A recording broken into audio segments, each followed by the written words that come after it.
berdebat ya. Benar. Jadi kita mencari hikmah, Ya. mencari hikmat ya. Oke, pertanyaan pertama sebenarnya itu datang dari salah satu follower kita. Silakan pertanyaannya. Waduh, langsung surga ya. Luar biasa. Pertanyaannya langsung ke surga. Surga.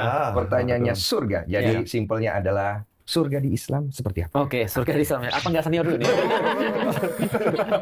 Nanti dia. Oh, nanti ya. Biar dia pikir dulu jawabannya. Iya kan? Surga di Islam monggo. Iya. Itu menandakan bahwa ini masih di pihak saya. Jadi aku yang kena ya. Setengah-setengah ya. Aduh. Oke. Ya, kalau surga di dalam Islam itu konsepnya sebenarnya ada satu kata kunci bagus daripada Rasulullah. Surga itu tidak bisa tidak pernah ada mata yang melihat, tidak pernah ada telinga yang mendengar, dan tidak pernah dibayangkan oleh hati manusia manapun.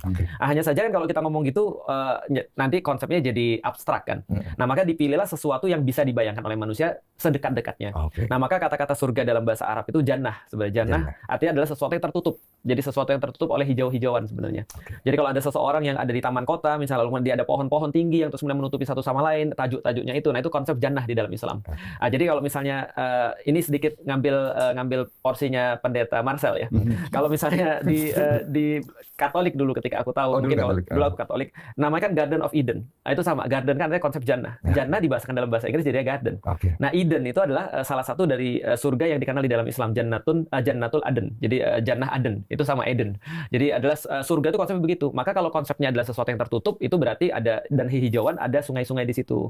Ada kemudian segala sesuatu yang menyenangkan manusia, pohon-pohon yang berbuah. Lalu kemudian aku pernah ditanya, kalau kita masuk surga kerjaan kita apa? Ngobrol.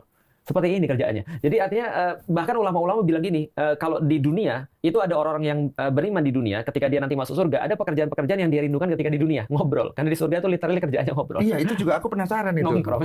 Karena kan sekarang kalau kita misalnya masuk ke dalam surga, yang kita bayangkan itu kan segala sesuatu yang indah, nikmat ya. Betul. Itu penggambarannya. Penggambarannya, kan, ya? betul. Nah, pertanyaannya, apakah hawa nafsu kita masih ada untuk menikmati itu? Nah, itu dia. Nah, karena memang kita berpatokan pada hadis yang awal tadi, maka sebenarnya penggambaran yang mendekati adalah memang akhirnya ya, bagi manusia, misalnya bagi laki-laki, yang paling tinggi tentunya adalah, mohon maaf, wanita, kebanyakan daripada kita. Itu ada itu kayaknya itu. tidak salah kalau pada Denny Sumargo itu kan ya. Kalau saya sih oke-oke saja.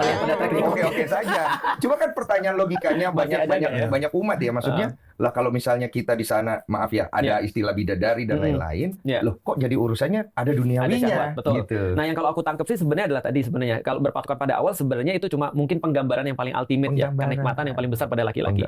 Mengenai kemudian kejadiannya gimana, yang sudah pasti sih tidak ada mata yang bisa yang pernah melihat, tidak ada telinga yang pernah mendengar kata Rasul, dan tidak dibayangkan dalam hati manusia. Betul. Cuma penggambarannya mungkin karena kita sukanya perempuan ya. Kalau perempuan sukanya, tebak perempuan sukanya apa? Saya tahu. Apa perempuan? Kalau laki-laki harta, tahta, wanita. Kalau wanita harta, tahta, tas. Tas. Itu kan gambaran umum ya. Ini kan gambaran kan, kita bicara gambaran kan. Ternyata perempuan dikasihnya paling tinggi